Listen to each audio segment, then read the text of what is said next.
बिस्मिल्लाहिर्रहमानिर्रहीम। हक़ की दुनिया यूट्यूब चैनल से सुनने और देखने वालों को सलाम। क़ज़ा नमाज़ें किस तरह पढ़नी चाहिए? हमारे मुसलमान भाई बहनों की अक्सरियत नमाज नहीं पढ़ती। कोई मुसलमान एक नमाज़ पढ़ता, कोई दो, कोई जो जी में आए पढ़ लेता है। मस्जिदों में नमाजियों की तादाद बहुत कम होती है। इस तरह ख़वातीन की अक्सरियत भी नमाज़ें नहीं पढ़ती। अगर किसी वक़्त किसी मुसलमान भाई बहन के दिल में अल्लाह ताला का खौफ पैदा हो जाए या उसे ख़ुद एहसास हो जाए कि 5 वक़्त की नमाज़ पढ़नी चाहिए, फिर ये सोचता है कि ज़िंदगी में जो नमाज़ें क़ज़ा हो गई हैं उनको किस तरह पढ़ा जाए।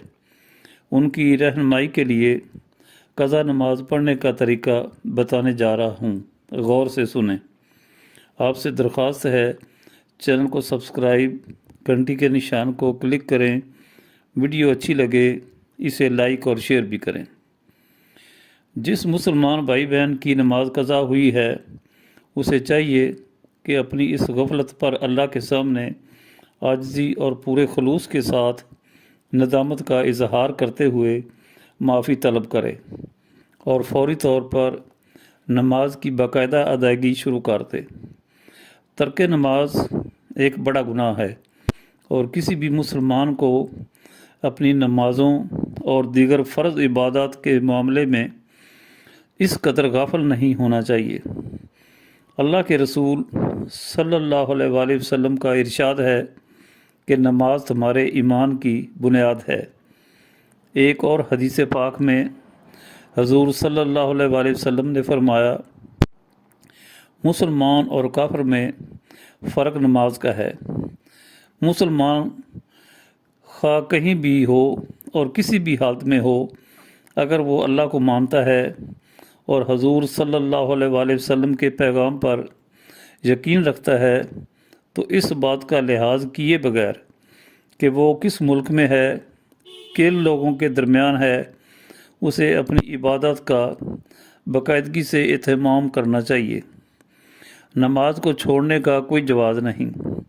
सिर्फ़ अल्लाह की रहमत से ये उम्मीद की जा सकती है जब वो खुलूस दिल से नदामत का इजहार करे।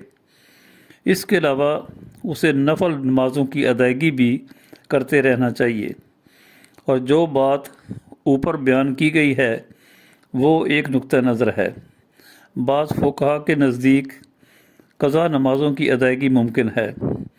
हर उस मुसलमान को चाहिए कि जिसकी ज़िंदगी में जितनी नमाज़ें क़ज़ा हुई हैं वो हर नमाज के साथ क़ज़ा नमाज यानी फ़र्ज़ अदा करे। जितनी मुद्दत की किसी की नमाज़ें क़ज़ा हुई हैं वो हर नमाज के साथ फ़र्ज़ नमाज अदा करे। मिसाल के तौर पर अगर कोई शख्स फ़जर की नमाज अदा कर रहा है तो उसे 2 रकत फ़र्ज़ क़ज़ा नमाज भी अदा करना चाहिए। इसी तरह दीगर 4 नमाज़ों के साथ फ़र्ज़ नमाज़ें भी पढ़ना चाहिए। इसके साथ ही साथ उसे माज़ी के इस फ़ेल पर नदामत का इजहार करते हुए अल्लाह से माफ़ी मांगनी चाहिए।